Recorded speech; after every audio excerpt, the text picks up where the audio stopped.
إن الحمد لله نحمده ونستعينه ونعوذ بالله من شرور أنفسنا وسيئات أعمالنا. من يهده الله فلا مضل له ومن يضلل الله فلا هادي له. أشهد أن لا إله إلا الله وحده لا شريك له وأشهد أن محمدا عبده ورسوله.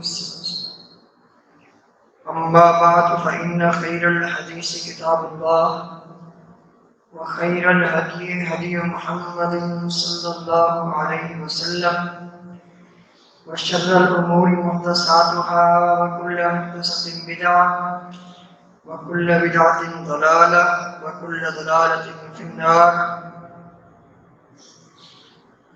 اللهم صل على محمد وعلى آل محمد كما صليت على إبراهيم وعلى آل إبراهيم إنك حميد مجيد.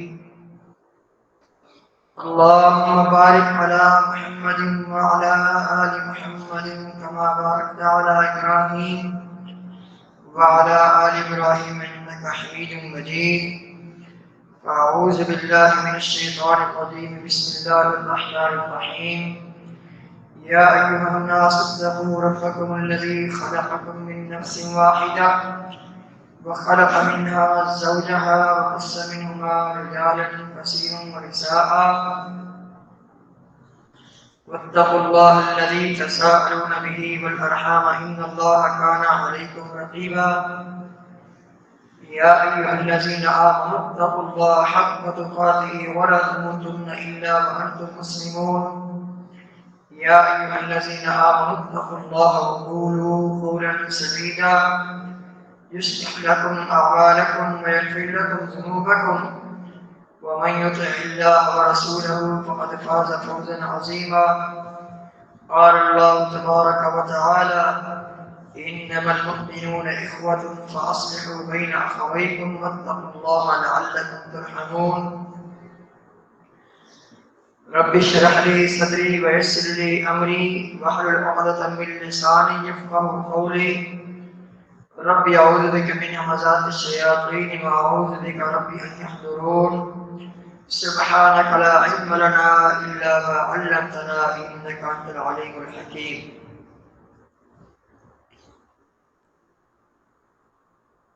امام الانبیاء علیہ السلام نے فرمایا کہ کل قیامت کے دن جب لوگ پریشانی کا حالت رہیں گے، سورج 1 میل کے فاصلے پر ہوگا، پوری انسانیت ورنہ حالت میں ہوگی، ننگے بدن، ننگے پاؤں، خالی ہاتھ، ہر طرف انسان ہوں گے، اور ہر ایک کے ساتھ وہ حالت و کیفیت ہوگی کہ ہر ایک کو صرف اور صرف اپنی فکر ہوگی، دوسروں سے وہ بے پرواہ ہوگا، دوسروں کی اس کو کوئی فکر نہیں ہوگی. ہمیں اس دن اللہ تعالی ایک اعلان فرمائے گا، یعنی وہ ایسا دن ہوگا لا يقبل منا عدل ولا تنفعهما شفاعة ولا هم ينصرون. اس دن نہ کسی کو کسی کی سفارش کام آئے گی، نہ کسی سے تاوان اور عوض کے طور پر کچھ لے کر اس کی جان چھڑائی جائے گی، اور نہ اس دن کسی کی مدد ہوگی. اور اس دن صرف اور صرف اپنی ہی فکر ہوگی، ہر طرف چیخ و پکار، آوازاری ہوگی، بس یہی فکر ہوگی کہ اب ہمارا کیا بنے گا. اس دن اللہ تعالیٰ اعلان کرے گا اور پھر اللہ تعالیٰ اپنی عزت اور اپنے جلال کی قسم اٹھا کر یاد کرائے گا. فرمایا بجلالی، مجھے میری عزت اور میرے جلال کی قسم، اين المتحابون فی، جو دنیا میں میری رضا اور میری خوشنودی حاصل کرنے کے لیے ایک دوسرے سے محبت کیا کرتے تھے، ایک دوسرے کے ساتھ پیار محبت سے رہا کرتے تھے، ایک دوسرے کے ساتھ میل جول رکھا کرتے تھے، آج وہ کہاں؟ حالانکہ اللہ کو پتا ہوگا، وہ تو علیم بذات الصدور ذات ہے، علام الغیوب ہے. اس کے باوجود ان لوگوں کی اہمیت اور قدر و منزلت، ان کی فضیلت کی وجہ سے اللہ تعالیٰ خود اعلان کرے گا اپنے جلال کی قسم کھاتے ہوئے، وہ کہاں ہے، وہ کدھر ہے. اب یہاں تھوڑا رک کر سوچیں گے، ایک تجزیہ کریں. مثال کے طور پر ایک بندہ کہیں کسی کیس میں بڑے برے طریقے سے پھنس چکا ہے، بظاہر نکلنے کے کوئی چانسز نہیں ہیں، بظاہر کوئی نکلنے کا امکان نہیں، بظاہر اس کو اس کی موت اس کی آنکھوں کے سامنے دکھائی دے رہی ہے. اسی دوران اگر اسے کہا جائے تو اس کیس میں بری ہو گیا تو اس کی خوشی کا کوئی عالم ہوگا، خوشی کی کوئی انتہا ہوگی. وہ تو یوں سمجھے گا کہ مجھے ایک نئی زندگی مل گئی. تو وہاں تو جو بچ گیا وہ ہمیشہ کے لیے بچ گیا، وہ جو کامیاب ہو گیا وہ ہمیشہ کے لیے کامیاب ہو گیا.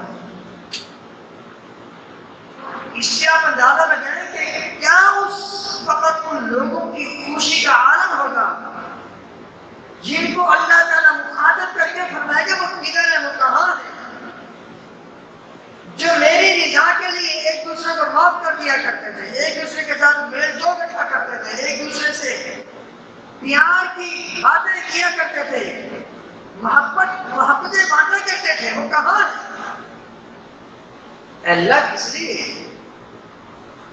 اللہ تعالیٰ کو پتا ہوگا کہ آج کہیں بھی سایہ نہیں، سورج ایک میل کے فاصلے پر ہے. مئی اور جون جولائی کے مہینے میں سورج کروڑوں میل دور ہے. ابھی کراچی ہی میں مالی قریب میں جون کے مہینے میں کتنے مواد ہوئے گرمی کی وجہ سے، گھٹن کی وجہ سے، سرد کھانے بھر گئے علاجوں سے، مریضوں سے ہاسپٹل بھر گئے. اس گرمی کا کیا عالم ہوگا؟ اور یہ دنیا کی گرمی تو جہنم کی بھاپ ہے تھا، اور سورج کروڑوں میل کے فاصلے پر ہے. آج سورج کی گرمی سے بچاؤ کے 20 مواقع موجود ہیں. بندہ سائے میں بیٹھ سکتا ہے، اسی کے کمرے میں بیٹھ سکتا ہے، بچ سکتا ہے، لیکن وہاں بچنے کا کوئی امکان نہیں. اس دوران اگر اللہ تعالیٰ کی طرف سے یہ اعلان ہو جائے کہ میری رضا خوشنودی کے لیے محبت کرنے والے کہاں ہیں، الیوم اذلھم یوم لا ظل الا ظلی، آج کے دن میں رب العالمین نے انہیں سایہ دینا ہے. آج کے دن میرے سائے کے علاوہ کوئی سایہ نہیں، میں نے ان کو اپنے سائے میں داخل کرنا ہے. اللہ اکبر. تو اس دن کا سایہ حاصل کرنے کے لیے، اس دن کے اللہ تعالیٰ کے عرش کے سائے کا اپنے آپ مستحق بنانے کے لیے دنیا میں ایک دوسرے کے ساتھ مل جل کے رہنا ہوگا، محبت کرنی ہوگی، دلوں سے نفرتیں، کینے، بغض، حسد، یہ دشمنیاں، یہ نکات نہیں ہے. ایک مسلمان کے لیے قتل ذہن نہیں دیتی. اللہ تعالیٰ نے اہل ایمان کے بارے میں کہا ان انما یہ کلمہ حسن ہے۔ اس کا مطلب یہ ہے کہ یہ بات کنفرم ہے کہ اہل ایمان بھائی بھائی ہیں، بھائی بھائی ہونے کے علاوہ کچھ نہیں ہو سکتے۔ ان کے آپس میں جو رشتے ہیں ایسے ہی ہیں جیسے ایک بھائی، ایک سگا بھائی دوسرے کا بھائی ہوتا ہے، سگے بھائی جیسے آپس میں ایک ماں باپ کی اولاد ہوتے ہیں، اہل ایمان کا بھی آپس میں یہی اسلامی رشتہ ہے۔ مثل المؤمنین فی توادہم وتراحمہم، فرمایا اہل ایمان کی آپس کی محبت کی مثال، وتعاطفہم آپس کے ملنے کی مثال، ایک دوسرے کے لیے مہربان ہونے کی مثال کیسے ہے؟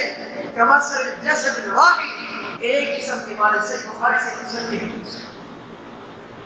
فرمایا ان اشتکا منہ عضو تداعی لہ سائر الجسد بالسہر والحمى، اگر انسان کے جسم کے کسی عضو میں درد ہو جائے، تکلیف اور بخار کے ساتھ پورا جسم اس عضو کا ساتھ دیتا ہے، ایک عضو میں درد کی وجہ سے پورا جسم بے آرام ہو جاتا ہے، پورا جسم بخار محسوس کرتا ہے، درد محسوس کرتا ہے، بے آرامی محسوس کرتا ہے، اگر جسم کے کسی ایک حصے میں درد ہو۔ اسی طرح ایک مومن کو دوسرے مومن کے لیے اس کے لیے درد کا مداوع ہونا چاہیے، اس کا درد اپنا درد سمجھنا چاہیے، اس کی تکلیف اپنی تکلیف سمجھنی چاہیے۔ اور یہ دینی رشتہ بصفات جو قرابت داری کے رشتے ہوتے ہیں ان سے بھی بڑھ جاتا ہے۔ یہ روحانی رشتے بڑی ان کی برکات ہے، یہ مل جاتے ہیں۔ خاص کر اپنے رشتے داروں سے مل کے رہنا، جڑ کے رہنا، ان کے ساتھ میل جول رکھنا بڑی اس کی برکات ہے۔ نبی کریم صلی اللہ علیہ وسلم سے بخاری کی حدیث، من احب ان یبسط له فی اثرہ ان یبسط له فی رزقہ وان یبسط له فی اثرہ فلیصل رحمہ، جو یہ پسند فرماتا ہے، جو یہ پسند کرتا ہے اس کے رزق میں برکت ہو، اس کی قوت میں برکت ہو، اسے چاہیے کہ وہ اپنے رشتے داروں سے مل کر رہے، جڑ کے رہے، ان کے ساتھ میل جول رکھے، ان کی محبت اس کے دل میں ہو، ان کی نفرت اپنے دلوں سے نکال دے۔ اگر یہی محبت ہمارے اندر آ جائے، جس محبت کا ایمان کا تقاضا ہے، یقین جانے دنیا میں بھی اس کی برکتیں ہیں، آخرت میں بھی اس کی برکتیں ہیں۔ دنیا میں کیا برکت ہے؟ ہمارے اعمال ضائع ہونے سے بچ جائیں گے۔ جو نیکیاں کرتے ہیں، جو نمازیں پڑھتے ہیں، جو روزے رکھتے ہیں، جو قرآن پاک کی تلاوتیں کرتے ہیں، جو ذکر و اذکار کرتے ہیں، اگر دل میں نفرت نہیں ہوگی، دل میں محبت ہوگی، میل جول ہوگا، دعا سلام ہوگی، ایک دوسرے کے ساتھ مل جل کے رہیں گے، اعمال ضائع ہونے سے بچ جائیں گے اور اللہ تعالیٰ کی طرف سے مغفرت ملتی رہے گی۔ صحیح مسلم کی حدیث، امام الانبیاء علیہ السلام نے فرمایا، پیر اور جمعرات کے روز جنت کے دروازے کھل جاتے ہیں۔ پیر اور جمعرات 2 دن، ہفتے میں 2 دن جنت کے دروازے اللہ تعالیٰ کے خاص کمرے میں کھول دیے جاتے ہیں۔ ہر مومن اور مسلمان کی اللہ تعالیٰ مغفرت فرماتا ہے۔ یہ اللہ تعالیٰ کا فضل ہے، اللہ تعالیٰ کا کرم ہے، اہل ایمان پر اللہ تعالیٰ کی مہربانیاں ہیں کہ پیر اور جمعرات کے روز جب جنت کے دروازے کھول دیے جاتے ہیں، اللہ تعالیٰ کی طرف سے ہر مسلمان کی مغفرت کا اعلان کر دیا جاتا ہے۔ اور انہی دونوں دنوں میں نیکیاں اللہ تعالیٰ کی بارگاہ میں پیش ہوتی ہیں۔ فرمایا 2 قسم کے لوگوں کے علاوہ، 2 قسم کے مسلمانوں کے علاوہ تمام مسلمانوں کی نیکیاں بھی قبول ہیں، تمام مسلمانوں کی مغفرت بھی ہو جاتی ہے۔ ایک وہ بندہ جو مشرک ہے، کلمہ گو مشرک ہے، مسلمان لیکن وہ قبر پرست ہے، مزار پرست ہے، اس کے دل میں شرک کی محبت ہے، اہل شرک کی محبت ہے، اس کے دل میں اہل توحید کی نفرت ہے۔ آج دیکھ لیں سوشل میڈیا پر کتنا زیادہ اہل توحید کے خلاف زہر اگلا جا رہا ہے، اتنی بڑی علمی شخصیت آ رہی ہے، عالمی شہرت یافتہ شخصیت، اس کے علم سے استفادہ کرنے کی بجائے اس کے خلاف عمل کرتا ہوگا۔ اور یہ آج کی بات نہیں ہے، ہمیشہ سے اہل توحید کے خلاف اہل شرک جمع ہوئے ہیں اور اللہ نے اہل شرک کو ذلیل کیا ہے۔ اہل توحید اللہ تعالیٰ کے حکم و طرف سے کامیاب ہوئے ہیں، اللہ تعالیٰ نے ان کو عزت دی ہے، مٹ گئے ہیں ذلیل اور رسوا ہو کر اہل شرک۔ انشاءاللہ آج کل بھی یہ مشرک جو سوشل میڈیا پر جو زہر اگل رہے ہیں اہل توحید کے خلاف، انشاءاللہ یہ ذلیل ہوں گے، قیامت کے دن میں یہ ذلیل ہوں گے انشاءاللہ، اگر انہوں نے توبہ نہ کی۔ ایک مشرک اس کی کوئی نیکی قابل قبول نہیں۔ اگر مشرک بیت اللہ میں مرے، ابو جہل نے کتنے لوگوں کو پانی پلایا ہوگا، کتنے حاجیوں کی خدمت کی ہوگی، اللہ اکبر، بڑے بڑے کافروں نے کتنے حاجیوں کی خدمتیں کی، ان کو سوٹ لے کر دیے، کپڑے لے کر دیے، خرچ کیا، مسجد الحرام کی تعمیر کی۔ اللہ نے قرآن کی آیت نازل فرما دی، اجعلتم سقایۃ الحاج وعمارۃ المسجد الحرام کمن آمن باللہ والیوم الآخر لا یستوون عند اللہ۔ یہ اللہ کے نزدیک اہل توحید اہل شرک برابر نہیں، اہل شرک ظالم ہے، اس وجہ سے اللہ تعالیٰ ظالم کو ہدایت نہیں دیتا۔ مشرک بیت اللہ کی تعمیر کرے، مشرک مسجد کی تعمیر کرے، کوئی اس کی نیکی قابل قبول نہیں۔ اللہ کے نزدیک اتنا قابل نفرت شخص ہے۔ اور دوسرا وہ شخص جس کی نیکی قبول نہیں ہوتی، وہ تو مسلمان ہیں جن کے ایک دوسرے کے دل میں نفرت ہے، محبت نہیں ہے، دل میں کینہ ہے مسلمان، ہے موحد، ہے متبع سنت، لیکن دوسرے اپنے متبع سنت مسلمان بھائی سے، موحد بھائی سے نفرت کر رہا ہے، ورنہ ان کی نیکی بھی قبول نہیں ہوتی اور ان کے لیے بھی مغفرت کا اعلان ہے۔ بچے خاموش ہو جاؤ، بیٹا چپ کر کے بیٹھو۔ تو بہرحال ہمارے دلوں میں اہل ایمان کی محبت ہونی چاہیے، مل جل کے رہیں۔ بعض ساتھی کے بارے میں پتہ چلا باہر سے آتے ہیں 6-7 مہینوں کے بعد دعا سلامت نہیں کرتے، یہ اپنے جماعتی ساتھی ہیں، آپ کی مسجد کے ساتھی ہیں، آپ ان سے ملتے بھی نہیں ہیں، آپ باہر سے 2-3 مہینے کے بعد آئے، اپنے ساتھیوں سے آپ کبھی کترا کے جا رہے ہیں۔ یہ جو ہم ہر روز 5 وقت نماز پڑھتے ہیں، اس نماز سے ہمیں ہر روز 5 بار یہی درس ملتا ہے، مل جل کے رہنا ہے۔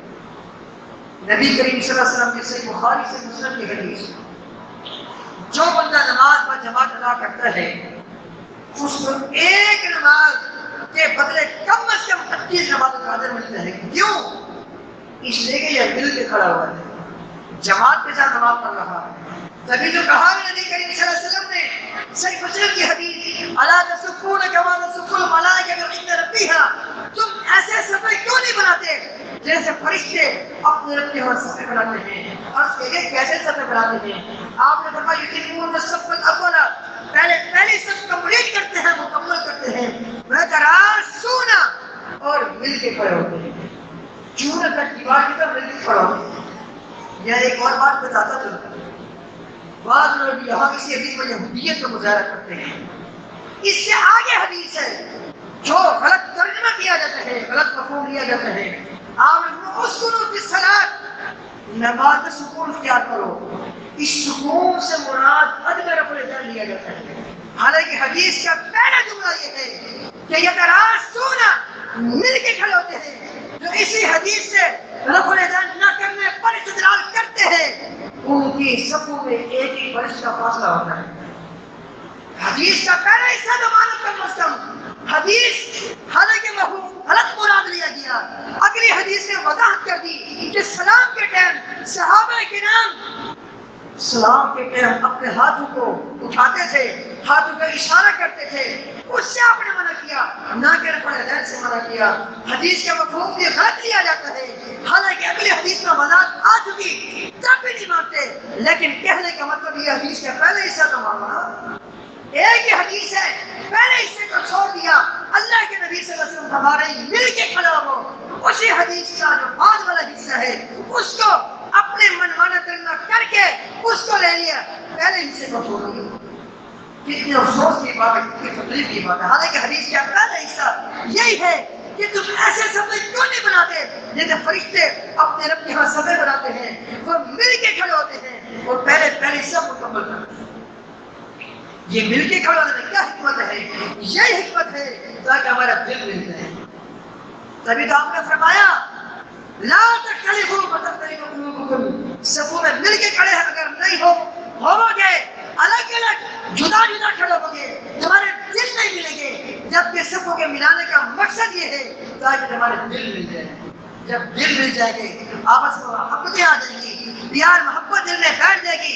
یاد رکھیے بڑی اس کی فضیلت ہے میل جول رکھنے کی، واصلہ رکھنے کی۔ آپ علیہ السلام نے فرمایا المؤمن الذی، وہ مومن یخالط الناس، جو اہل ایمان سے میل جول رکھتا ہے، ویصبر علی اذاہم، ان کی تکلیفوں پر صبر کرتا ہے، خیر، اس مومن سے بہتر ہے الذی لا یخالط الناس ولا یصبر علی اذاہم، جو میل جول نہیں رکھتا، جو اہل ایمان کی چھوٹی بڑی تکلیفوں پر صبر نہیں کرتا۔